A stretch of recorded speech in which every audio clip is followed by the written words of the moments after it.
Então, a pergunta 1, que é economia mundial.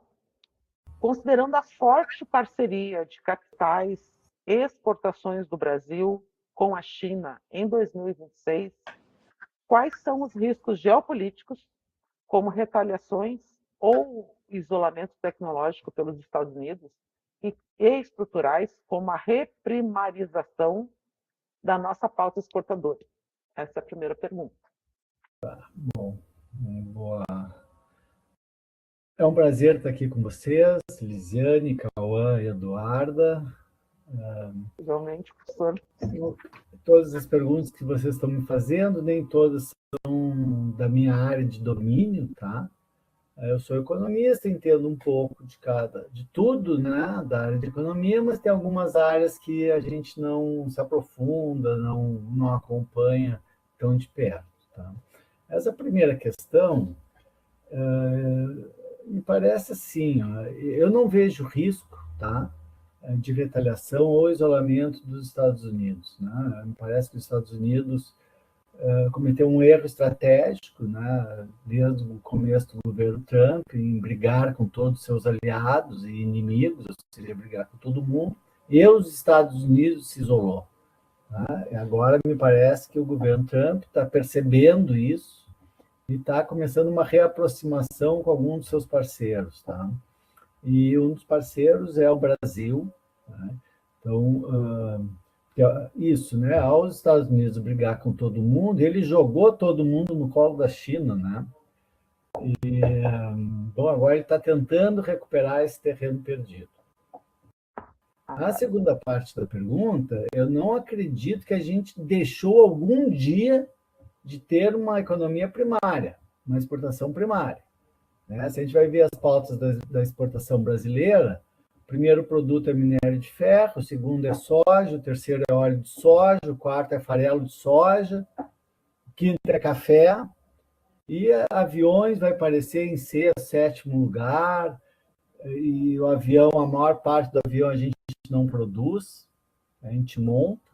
Então, acho que não corremos o risco de reprimarizar, porque a gente nunca deixou de ser o exportador primário. Nos governos Lula 1 e 2, ele tentou uma política de multilateralismo. Ou seja, se tu pegar a pauta exportadora do Brasil antes dos anos 2000, a gente tinha como principal parceiro comercial os Estados Unidos. E o segundo, a Europa. E o governo Lula, nos seus 2 primeiros mandatos, e também nos mandatos da Dilma, procurou diversificar tanto a pauta de exportação quanto os parceiros comerciais. Em parte, foi bem sucedida essa política. Né? A gente dobrou a nossa relação comercial com a África. Tá? Só que dobrar com a África representou 1% e passou para 2%. Maravilhoso, dobrou, mas é 2%. A gente aumentou a nossa relação comercial com a América Latina.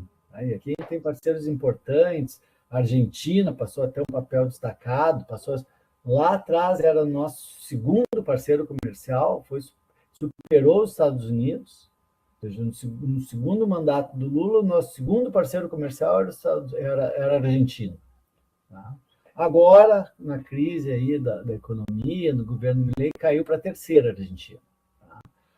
Então, foi mais ou menos bem sucedida, porque aumentou nossa parceria com a África, aumentou nossa parceria com a América Latina, aumentou nossa parceria com a Ásia, particularmente com a China, tá? Que passou a ser nosso principal parceiro comercial e desde lá continua a ser o nosso principal parceiro comercial. No entanto, aí houve um equívoco, tá? Ou uma dificuldade. Tá? A gente se relaciona com a China da mesma forma que a gente se relaciona com os países desenvolvidos da Europa e Estados Unidos. A gente manda produtos primários para a China e importa manufaturados. Então, a gente não conseguiu mudar a nossa posição de um produto exportador de produtos primários, apesar de todo o esforço do governo Lula, né, toda a tentativa. Então, acho que na nossa relação com a China, a gente continua tendo essa relação, que eu chamaria lá, que a CEPAL chamava de centro-periferia, né? E estamos tendo muitas dificuldades de mudar essa relação. Uma das discussões que o governo Lula está tendo com o governo Trump foi, e que me parece que o governo do PT sempre tem essa postura, é quando a gente tem parceiros comerciais, né, agora caso das terras raras, exigir que a gente tenha tecnologia. Né? A gente aceita fazer parceria, os Estados Unidos vêm aqui explorar, mas vai ter que fazer com parceiros brasileiros, passar tecnologia para o Brasil. É uma tentativa de a gente sair dessa posição de periferia exportadores de produtos primários. Vamos ver o que vai acontecer, vamos ver se teremos um quarto Lula, né, que me parece que vai trabalhar bem melhor com essa questão das terras raras, né? Enquanto a proposta dos governos mais liberais são uma proposta de exportar matéria-prima, exportar produtos primários, né? E um governo mais desenvolvimentista tem uma linha diferente, né, de não exportar só a matéria-prima, mas, né, trabalhar com ela, agregar valor. Isso vai depender aí das eleições, né, como vai ser tratada as terras raras. A segunda pergunta, então, seria sobre conjuntura política. Então, em uma conjuntura política marcada por polarização e instabilidade, até que ponto a adoção de regras fiscais restritivas, sob o pretexto de garantir credibilidade ao mercado, limita a capacidade do Estado de atuar de forma anticíclica? Muito, né? Na verdade é isso, né? Hoje esse pensamento neoliberal, de uma política econômica liberal, né? Que tu tem que ter responsabilidade fiscal, parece que é uma verdade absoluta, né? E a gente sabe que não é. Quer dizer, durante todo o pós-guerra, a ideia principal, aquele período né, época de ouro do capitalismo, de 45 a 70, né, vigorava majoritariamente, era hegemônica a teoria keynesiana, né, que tu pode ter gasto público, tu pode ter endividamento público, né? Claro, não estamos falando de um mega endividamento, viver se endividando, a farra, né? Mas pode se endividar, né? Uma empresa, quando quer investir, o que ela faz? Ela pega dinheiro emprestado e compra máquinas. Isso é endividamento responsável. Qual é o problema? Então uma empresa não pode se endividar? Como é que vai crescer? Né? Mesmo caso do país. Tá? O Brasil pode se endividar, desde que seja para fazer coisas que vão trazer frutos futuros. Né? Então é isso. Respondendo essa pergunta, eu acho que tem a ver com a polarização, mas tem também a ver com um pensamento neoliberal que vem há muito tempo sendo dominante. Né? Hoje um pouco menos que foi nos anos 90, mas tem alguns mantras do pensamento neoliberal continuam sendo mantras, né? Infelizmente. Boa tarde, professor. Obrigada pelas respostas, pela participação. Eu vou dar seguimento agora com a pergunta número 3. Historicamente, o Brasil é marcado pela forte concentração de renda. Do ponto de vista macroeconômico, sabendo que as classes mais baixas têm maior propensão a consumir, de que maneira a captura do orçamento e do sistema tributário por interesses de elites atua como um limitador de demanda efetiva e, consequentemente, do crescimento econômico e do desenvolvimento social no país? Sim, né? Concordo. Na verdade, tem uma afirmação mais do que uma pergunta, né, Eduarda? Eu concordo. A gente vive uma economia absolutamente concentrada, onde aquelas pessoas, a grande parte da população que tem uma maior propensão a consumir, ou não participa do mercado consumidor, ou participa de uma forma muito restrita, que isso é um dos limitadores do nosso crescimento econômico. Né? Então, de fato, se a gente quer que o Brasil cresça mais, se desenvolva, né, a distribuição de renda é fundamental. Né? E, bom, nós estamos no dia de hoje, é 28 de maio, né? Não sei se eu poderia falar, enfim, mas é um dia que a gente pode comemorar, não muito, porque ainda não é definitivo, né? A vitória que teve na Câmara aí, dos deputados, e o fim da escala 6x1 e a redução da jornada de trabalho, que é uma forma potente de distribuição de renda. Né? Então, foi dado um passo aí no sentido de melhorar a renda, né, da população de mais baixa renda, da classe trabalhadora, reduzindo a jornada e né, estou falando em renda, isso, a renda não é só dinheiro, renda é qualidade de vida, renda é tempo, né, renda, então demos um passo importante, né, falta o segundo passo, que é aprovar no Senado, tá, mas vamos comemorar, né, depois a gente, se não puder comemorar, a gente chora lá adiante, mas vamos aproveitar hoje e vamos comemorar. Mercado de trabalho. Embora os índices de desemprego tenham apresentado queda, observa-se uma forte expansão da uberização e dos subempregos. Essa flexibilização precarizada não estaria corroendo a massa salarial real e enfraquecendo o mercado consumidor interno, a demanda efetiva? Lisiane, tu não tem uma pergunta fácil para mim? Eu vou ter que responder essa difícil aí? Obrigado. No Brasil, todas são difíceis, professor. E essa é a minha área, tá? As outras eu tive facilidade para responder, e a área que eu trabalho, que eu acho que eu entendo mais, está mais difícil. Mas vamos lá, vamos tentar. Deixa eu respirar. De fato, né? A gente tem avanços, tá? Vou me arriscar a dizer que a gente está experimentando avanços, tá? Concordo contigo, tá? Tem subemprego, tem o desalento, tem o subocupação por não estar trabalhando com todas as horas que gostaria de trabalhar, por ter uma jornada menor. Tá? Mas a gente não está vendo uma corrosão da massa salarial. Tá? A gente está observando uma melhoria no mercado, apesar de uma precarização. Um detalhe que é importante, ó, a precarização ela se fortalece ali em 2017 com a reforma trabalhista, tá?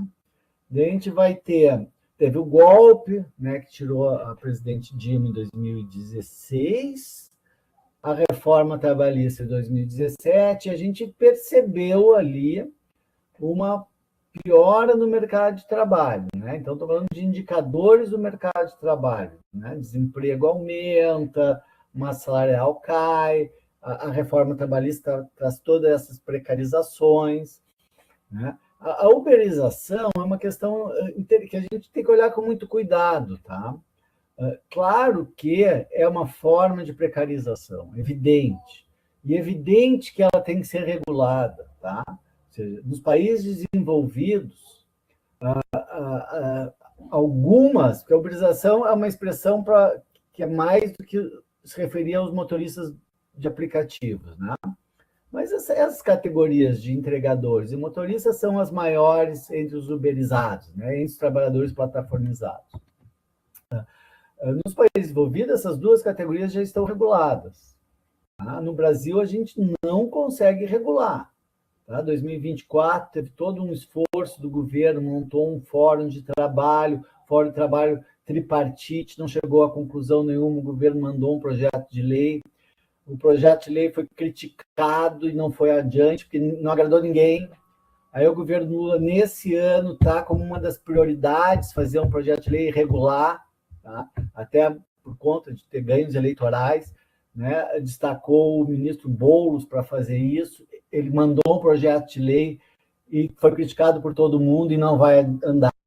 Tá? Mas esse emprego precário, tá? Ele de alguma forma, eu quero olhar assim, o copo meio cheio, tá? Então tem o copo vazio que ele é precário, né? Jornadas extensas, remuneração baixa, a responsabilidade do capital com o trabalhador, todos os horrores que a gente sabe, tá? Mas eu quero falar um pouco do copo meio cheio. Ele pressiona o mercado formal de trabalho. Então, por quê? Porque o trabalhador ele vai ser aceito na empresa plataformizada, não tem processo de seleção, até porque não tem custo, né? Então ele se inscreve e ele pode trabalhar. Tá? E é muito ruim o trabalho das plataformas digitais, a gente sabe. Mas e o trabalho formal? É bom? É muito ruim também. Por isso que tu tem, assim, hoje em dia, eu não acho aquela campanha que todo mundo diz, as pessoas não querem mais ter trabalho CLT. Não é verdade, tá? Agora que a gente vai esmiuçar os dados, a gente vê que isso era uma campanha orquestrada que não é bem verdade. Mas é verdade que as pessoas também não olham com muita diferença ser um plataformizado, trabalhar no setor formal, trabalhar numa escala 6x1, ganhando salário mínimo, com um chefe azucrinando. Então, assim, a plataforma precariza. Tem que ser regulada para melhorar, tem que ser melhorada para regular. Agora, tem um copo meio cheio que ela, apesar de ter um emprego muito ruim, o setor formal também é muito ruim, e está pressionando o setor formal para melhorar. Tá? Eu sempre dou um exemplo, assim, vamos supor um entregador do iFood, tá? Que tem uma namorada que é caixa do supermercado. Tá? Quem está melhor? Ou quem está pior? Né? Eles ganham a mesma coisa, o entregador ele não tem férias, não tem fundo de garantia, não tem previdência, mas quando ele não está entregando, ele está na esquina, batendo papo com os amigos. Se ele resolve que não quer trabalhar no dia seguinte ou quer dormir um pouquinho mais, ele dorme. Enquanto a namorada dele, que trabalha no caixa de um supermercado, trabalha 6 horas, uma escala 6x1. E escala 6x1, esse 1 não é domingo, tá? Ele não é domingo 1. É um dia na semana. E é um domingo por lei que a lei obriga. Então, ela vai trabalhar sábado e domingo, todas as semanas, menos uma. Quem está melhor? Tá? Então, ou o mercado vai ter que melhorar muito para atrair trabalhadores, né? O próprio setor de supermercados avalia que tem 400 mil vagas de trabalho não preenchidas no Brasil no setor supermercadista. Por que não está preenchida? Bom, ninguém quer trabalhar como escravo mais, né? Então,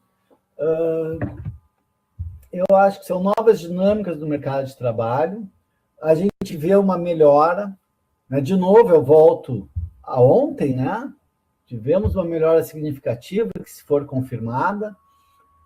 Então, acho que o mercado de trabalho vem se recuperando. Sua pergunta 5, então, se refere ao crescimento econômico, PIB. Então, apesar das tentativas do governo de aumentar investimentos, o Brasil ainda lida com um baixo crescimento estrutural em setores estratégicos.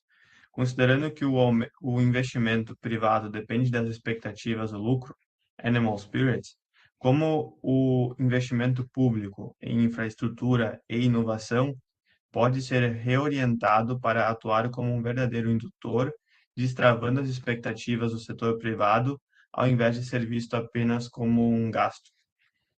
A questão do setor privado, ela é muito ideológica, né? Mas o setor privado também ele é pragmático. Né? Se por um lado ele faz toda uma pressão, né, muito pautada para a questão ideológica e também, né, para pegar espaços para ele, por outro lado, se o governo faz gastos, né, ou investimentos, né, que onde o setor privado não quer ir, tá? E isso vai trazer para o setor privado, né, se não um espaço de atuação na parte principal, mas em setores auxiliares, ele também vem junto, tá? Eu acho que essa questão das terras raras e da energia, ela tá caindo de maduro para o setor público, né, atuar, tá? Mas, né, conferindo espaço para o setor privado, né? Eu sou um defensor, né, se o setor privado não quer investir ou não tem dinheiro para investir, eu sou defensor árduo, né, do que o setor público faça, tá? Eu não tenho problema com isso. Até prefiro, normalmente, que o setor público faça. Agora, então, assim, né, nas terras raras, o setor público poderia encampar e com espaços bem definidos para o capital estrangeiro e para o capital nacional privado. Acho que essa é uma oportunidade de acabar um pouco com o discurso ideológico e tentar fazer um modelo de crescimento ou uma modelagem, como o setor privado gosta, onde tem espaço, né? Como Getúlio fez, né? Se a gente for olhar lá o período do Getúlio, ou até o próprio período Juscelino, estavam bem desenhados os espaços de cada um, né? No governo Getúlio, tu tinha o setor público como principal, né, responsável pela infraestrutura, o setor privado estrangeiro o setor privado nacional pelas empresas estratégicas e o setor privado estrangeiro em todos os outros setores, tá? Sem restrição, desde que deixasse os estratégicos para o setor privado nacional. No Juscelino, o desenho já foi outro, né? Quem tinha espaço, estava prioridade pelo setor estratégico, era o capital o privado internacional. Tá? O governo, o setor público entrava também com a infraestrutura e também com apoio estratégico, e o setor privado nacional pegava as migalhas. Tá? Foram dois desenhos diferentes, tá? Onde um privilegiou o setor público e o setor privado nacional, e o outro privilegiou o setor privado estrangeiro.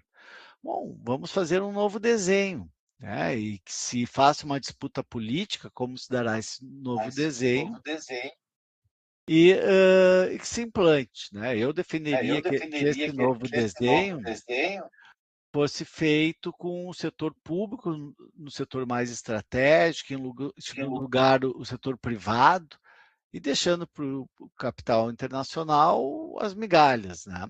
Mas, enfim, isso tudo tem que ser negociado, né? Porque também o capital internacional tem a tecnologia, tem o conhecimento, e eles também não vão querer entregar isso em troca das migalhas. Mas, enfim, desenhar uma modelagem de como vamos explorar as terras raras, né? De uma forma soberana, de uma forma que a gente adquira conhecimento tecnológico, e de uma forma que dê espaço para todo mundo. Agora a pergunta número 6, então, analisando a trajetória recente da inflação no Brasil, o senhor avalia que a pressão inflacionária atual possui uma natureza predominante de custos, choques de oferta, variação cambial, preços administrados ou de demanda? Em primeiro lugar, eu não avalio que tenha uma pressão inflacionária tão grande. Tá? Eu acho que a gente vive num período que a inflação está relativamente bem controlada. Tá? Nós estamos falando de 4,5% e com medo que chegue a 5% no ano. Sabe? Tem uma guerra, duas guerras fortes, né? Tem quem diga que a gente já se caracteriza como a Terceira Guerra Mundial, tem essa discussão, né? Aí pega o que seria uma guerra mundial, e tem gente que diz, olha, mas né, pelos conceitos de guerra mundial a gente já está. Tá? Mas, enfim, e a gente está com medo que a inflação chegue a 5%. Tá? Então, não temos uma pressão inflacionária significativa. Tá? Eu acho que quando a gente fala em inflação, também é um tema que eu domino, tá? É um tema que eu estudei muito, tá? Quando a gente estuda inflação, que você deve ter estudado e também deve estar sabendo bem isso, tão bem quanto eu, a gente fala que tem, né? A gente vai estudar nas caixinhas, né? A inflação pode ser de oferta, a inflação pode ser de demanda, a inflação pode ser estruturalista, pode ser monetarista. Então, para a gente aprender, isso é indicado, né? Ser didático, né? No mundo real, a inflação ela nunca é uma coisa só, nunca. A elevação de preços sempre vai sofrer pressões ou problemas pela demanda, pela oferta, pela estrutura, sempre. Tá? O que a gente tem que fazer é identificar qual é a pressão dominante, qual é o tipo de inflação dominante. Então, bom, em alguns momentos a inflação dominante, a pressão pela elevação dos preços dominantes é de oferta. Então, a gente diz, então é uma inflação de oferta. Não que não tenha a pressão da demanda, não que não tenha a pressão da estrutura produtiva, não que não tenha a pressão do conflito de interesses, né? Mas predominantemente, em alguns momentos, tu consegue identificar, aqui o principal a ser combatido é a questão da oferta, aqui o principal a ser combatido é a questão estrutural. Tá? Nesse momento, né, e agora eu vou responder mais diretamente a tua pergunta, eu acho que está muito dividido a questão da pressão da oferta e da pressão da demanda. Tá? Acho que não tem algo tão claro o que pressiona mais. Tá? Eu diria, tá, que meio no chutômetro, tá, que aí teria que fazer estudos mais detalhados. Mas eu diria que hoje a oferta está pressionando mais, né? Em função das guerras, em função do petróleo, em função da guerra da Ucrânia e da Rússia, dos fertilizantes, tá? Eu diria que hoje a gente tem mais o peso da oferta é maior, tá? Mas não é assim aquela coisa, temos uma inflação de oferta e a demanda tem peso pequeno. Não, a demanda está com algum peso sim, tá? 60-40, 70-30, tá? Não é uma coisa tão visível que é uma inflação de oferta, tá? Mas eu diria que o maior peso aí é da inflação de oferta, tá? E a gente tem que tomar medidas para atenuar, né? Que eu acho que vem sendo bem tomadas, né? Eu acho que a Petrobras vem tendo um trabalho interessante nessa crise, né? A gente tem uma crise do petróleo, ou seja, o Estreito de Hormuz está fechado, né? Os países árabes não estão produzindo petróleo, temos uma crise e o Brasil está sofrendo muito pouco, tá? Mas está sofrendo. Investimento, consumo. Levando em consideração a atual trajetória da formação bruta de capital fixo e do consumo das famílias, de que forma o alto custo de capital, juros reais elevados e a incerteza limitam a expansão da capacidade produtiva? Assim, por incrível que pareça, tá, eu não vejo as incertezas limitando muito a expansão da capacidade produtiva. Por que eu digo por incrível que pareça? Que nós estamos vivendo muitas incertezas, né? A nível mundial, da geopolítica, das guerras, política interna, tá? Estamos vivendo muitas incertezas. Mas eu não vejo o setor empresarial tão intimidado com essas incertezas, tá? Eu acho sim, tá? E aí vocês pegaram num ponto que a taxa de juros elevada tem sido um grande problema, tá? Acho que a gente tem que caminhar para a redução da taxa de juros. Eu não sou otimista, tá? Porque eu acho que a gente vive um período um período eleitoral, né? Que a economia, de certa forma, está andando bem, que os ventos eleitorais estão andando bem para o lado do governo, e eu não acredito que ele vá arriscar baixar a taxa de juros, tudo indo bem. Tá? Eu sei que o Banco Central é independente, mas eu não acredito em independência plena e absoluta. Tá? Então, eu não vejo, na perspectiva, uma grande redução da taxa de juros. Acho que o governo, sim, vai reduzir a taxa de juros, não tanto por uma necessidade econômica, mas por uma necessidade política, dizer que está mexendo na taxa de juros. E vejo na taxa de juros, sim, um grande problema e acho que tem que ser enfrentado, vamos dizer, assim que passar a eleição, tá? Já que eu não tenho esperança de que ele seja enfrentado antes da eleição, acho que tem que ser enfrentado assim que passar a eleição, fazendo com que ela caia mais rapidamente, que para mim esse sim é um grande entrave para o consumo das famílias e para o investimento do setor privado. Pergunta número 8 vai ser sobre política fiscal. Então, a migração de indústrias brasileiras para países vizinhos, como o Paraguai, é frequentemente atribuída à busca por menor tributação e ao chamado custo Brasil. Na sua visão, esse movimento reflete puramente uma carga tributária e trabalhista elevada ou expõe falhas mais profundas de nossa política econômica, como a ausência de uma política industrial coesa, gargalos de infraestrutura e uma desarticulação de cadeias produtivas locais? Tá, bom, essa questão tem várias camadas, né, Cauã? Deixa eu começar falando do custo Brasil, tá? Essa expressão custo Brasil, ela foi cunhada por economistas da Unicamp nos anos 90, tá? Que não, no trabalho deles, não estava incluído aí o custos trabalhistas, tá? Porque os custos trabalhistas no Brasil, eles são muito baixos, inclusive comparando com nossos vizinhos da América Latina. Os salários no Brasil são muito baixos, tá? Ah, mas a gente paga fundo de garantia, 13º, férias, 1/3 de férias, continuam muito baixos comparando com nossos vizinhos da América Latina, tá?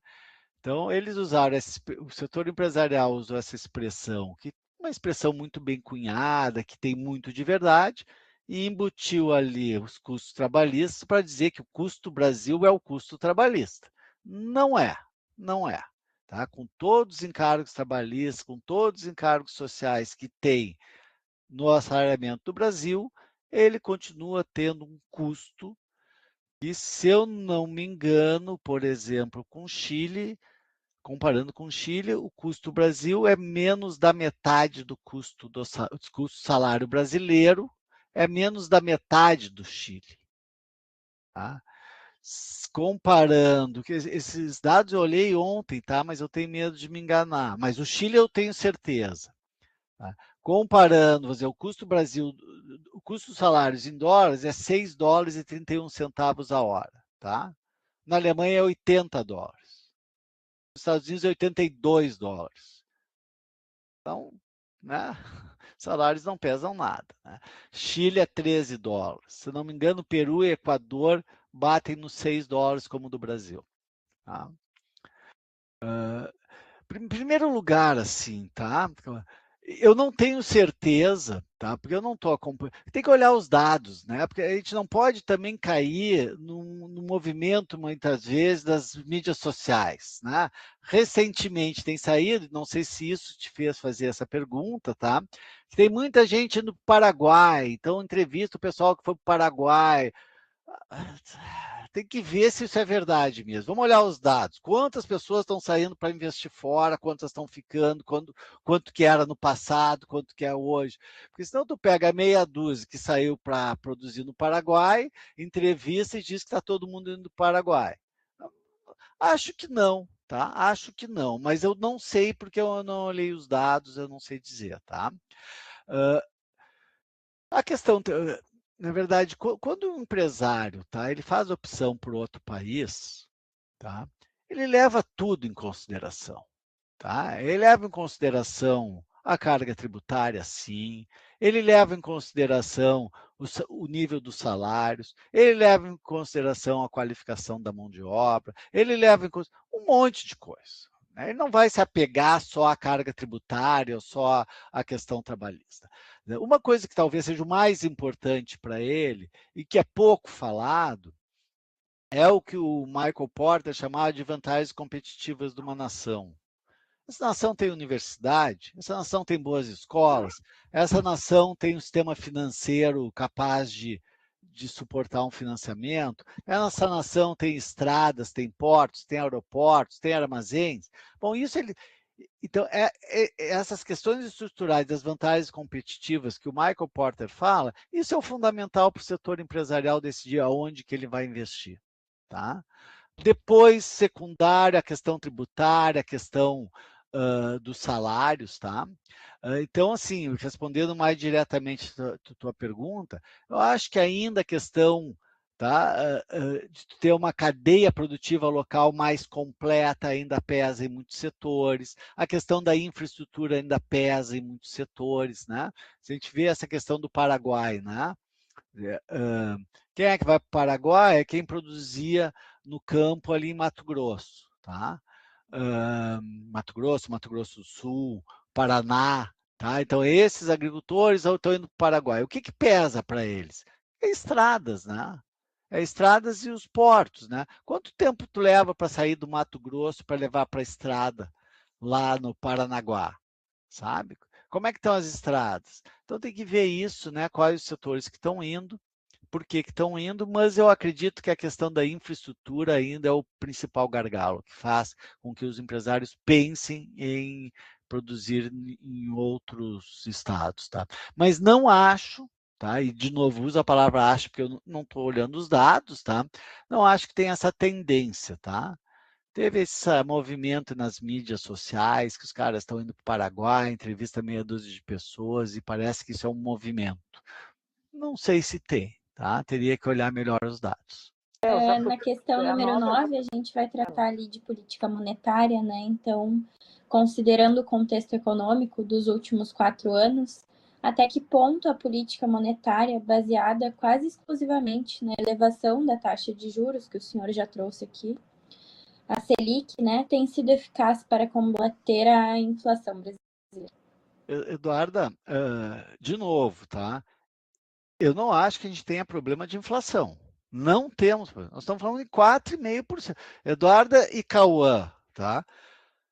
Vocês não têm como lembrar, porque vocês não eram nascidos, tá? A inflação no Brasil, e eu vivi isso, acho que a Elisane também não.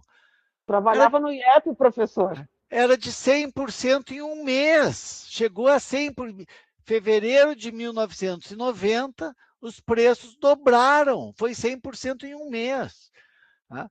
30%, 10% ao mês. Nós estamos falando que não chega a 5% no ano. Então, não temos problema de inflação. Inflação não é um problema. Tá? Mas eu vou te responder, Eduardo. Estou dizendo que não é um problema, mas eu vou te responder. Qual é a questão de combater a inflação com taxa de juros alta? Tá? Ela sempre vai funcionar. Tá? Por quê? Tu elevando a taxa de juros, tu inibe o consumo, inibe o investimento e os preços caem. Tá? Qual é o problema? Tá? Ou qual é a questão que tem que se tocar? Tá? É que se o problema da inflação não é de demanda, é de custo, tu não resolve o problema. Então, quando tu baixa a taxa de juros, a inflação volta. Se a inflação ela é estrutural, tu não resolve o problema.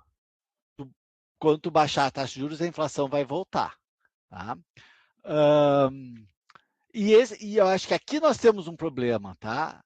A cultura brasileira ou o mantra brasileiro que a inflação no Brasil sempre é de demanda e sempre se combate elevando a taxa de juros. E isso é um problema. E mesmo quando a inflação não é de demanda, tu combate ela como sendo de demanda. Ou seja, tu não está resolvendo o problema. Tá?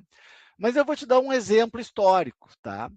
Eu não sei se vocês já estudaram a CEPAL, Celso Furtado, ainda não? Bom, a CEPAL, tá? A Comissão Econômica para a América Latina, tinha grandes nomes, né? Celso Furtado, Maria da Conceição Tavares, Fernando Henrique Cardoso, né? Presidente, José Serra, ministro, fora os outros, né? Argentinos, chilenos, uruguaios, né? Ela dizia que o problema da América Latina é que a inflação na América Latina, lá nos anos 50, 60, 70, era estrutural. Portanto, tu não podia combater como sendo de demanda, que não ia adiantar nada. Né? Tu tinha que mudar a estrutura produtiva do país. Então, essa é a tese central da CEPAL. Né? A CEPAL que teve muita importância na América Latina. Né? Principalmente nos anos 50, 60 e 70, a CEPAL tinha muito peso político na América Latina pela formulação econômica deles. Tá? Pois bem, estamos em 61, quem vira ministro da Fazenda? Celso Furtado. Tá? O principal nome, naquele momento, o principal nome da CEPAL. Tá? O que ele faz para combater a inflação? Eleva a taxa de juros. Ele achava que se combatia a inflação elevando a taxa de juros? Não, ele é cepalino. Ele sabe que a inflação é estrutural. Mas para te combater a inflação estrutural, tu tem que mudar a estrutura produtiva do país. Tu leva 10, tu leva 20 anos. O Celso Furtado assume o Ministério da Fazenda, olha pelo retrovisor e está lá, os militares todos marchando, né? Ordem unida. Não tenho tempo, sabe, fazer uma mudança estrutural. O que faz? Ele leva a taxa de juros para baixar a inflação no curto prazo. Resolveu o problema, o Celso Furtado de jeito nenhum, né? Até foi derrubado logo depois, né? Baixou a inflação, mas não resolveu o problema, né? Porque a inflação voltaria. Tá? Então, esse é um problema brasileiro, tá? Que a gente acha que tem que combater a inflação sempre levando a taxa de juros, tá? E não, a gente tem que saber que tipo de inflação que é e combater como deve ser combatida, se ela for estrutural, se ela for de custo, tá? Mas eu não acho que a gente tem um problema de inflação no momento. E, portanto, só para concluir, eu não vejo como problema tu baixar a taxa de juros que isso vai levar a um processo inflacionário. Não, não vai, tá? Setor externo. O encarecimento de insumos essenciais, como fertilizantes e defensivos, no mercado internacional expõe uma grave vulnerabilidade na estrutura produtiva brasileira.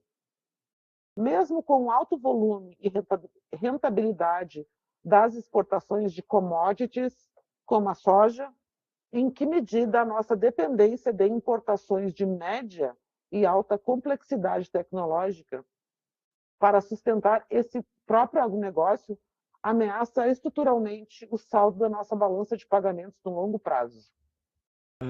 Jane, eu não vejo, tá, como um risco para a balança de pagamentos, tá? A nossa balança de pagamentos tá boa, tá tranquila, tá equilibrada.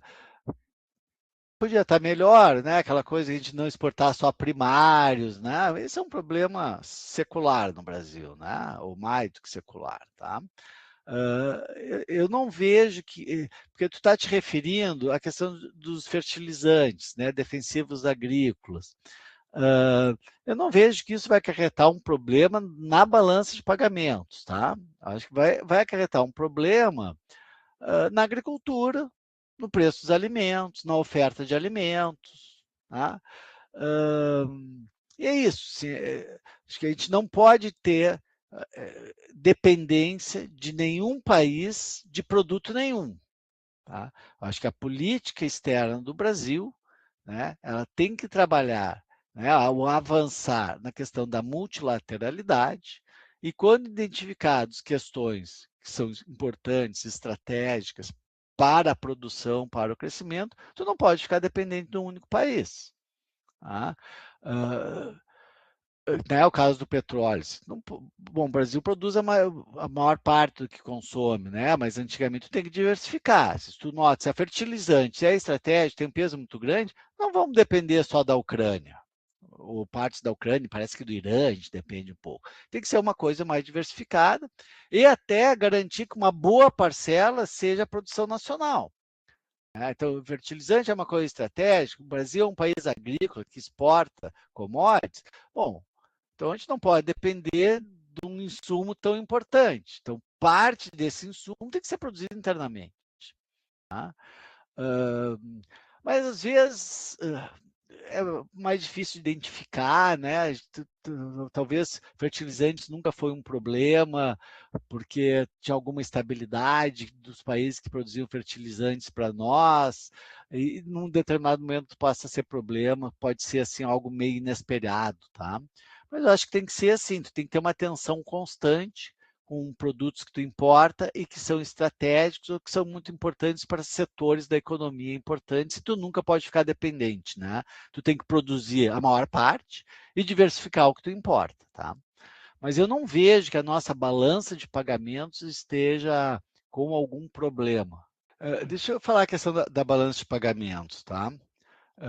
A questão do balanço de pagamentos, ela mudou, tá? Nos últimos 15 anos, tá? Também o governo Lula 1 e 2 mudou um pouco o perfil da nossa balança de pagamentos, tá? O que a gente tinha, tá? Historicamente, a balança de serviços negativa, tá? E tu não tem como mudar isso nem no médio prazo no Brasil, tá? A balança de serviços olha, vai ser negativo pelo menos nos próximos 100 anos, tá? Quando tu olha a balança de serviço, tu vê, não tem como a gente transformar ela em positivo, tá? Então, a balança de serviços brasileira ela é negativa, e sempre foi, tá? A balança de capitais, até antes do Lula 1 e 2, ela era negativa. Tá? Então, historicamente, a balança de capitais no Brasil era negativa. Bom, se tu tem a balança de serviços e a balança de capitais negativa, só tem um jeito de equilibrar essa balança, é exportar, é a balança comercial. Importar pouco e exportar muito. Tem, das 3 balanças, tu tem 2 que são historicamente negativas, tu tem uma que historicamente é positiva, para dar o equilíbrio. Tá? No governo Lula 1 e 2, ele conseguiu mudar a balança de capitais. Tá? Então, a gente tem balança de serviços negativo, balança comercial positivo, e a balança de capitais ela está muito mais equilibrada, e muitos momentos sendo até positiva. Então, tu tira um pouco o peso da necessidade das exportações. Porque antes as exportações ela tinha que cumprir o déficit de 2 balanças. Agora ela tem que cobrir o déficit só da balança comercial. E muitas vezes é ajudado pela balança de capitais, que também é positivo. Tá? Então, o Balança nosso. de serviços. Balança de serviços. Que é negativo, sempre, né? Não, o senhor falou cobrir a balança comercial. A balança Cobrir comercial cobria de serviços. E não mais cobria de serviços e a de capitais. Tá? Bom, então ficou mais fácil para a balança comercial. E muitas vezes, parte do déficit da balança de serviços é suprido pelo superávit da balança de capitais. Ou seja, a balança de capitais deixou de ser negativa. Sempre. Tá? Então, assim, nossa balança de pagamentos ela está muito mais equilibrada, está muito mais tranquila de se lidar. Tá? Até o déficit na balança de serviço conseguiu se dar uma diminuída, tá? Uma diminuída pequena na margem ali do possível. Tá? Mas isso, né? Tu olha lá, balança de serviço. A gente não tem navio para exportar, então tem que pagar navio. A gente não tem royalty, tem que pagar royalty. A gente tem muito menos multinacional lá fora do que as multinacionais estão aqui dentro que mandam dinheiro para fora. Então, assim, não tem como, tá? Balança de serviço, tu deixar ela positiva. Mas a nossa balança de pagamentos está muito mais equilibrada. E a pressão por exportação diminuiu muito, em função da necessidade de exportação diminui muito em função disso. Um detalhe que eu acho importante, tá? Estamos num período eleitoral, tá? A economia brasileira, ela está muito bem, obrigado. A inflação está controlada, o desemprego está baixo, a taxa de câmbio está caindo. O que mais tem? Crescimento econômico. É baixo? Está crescendo.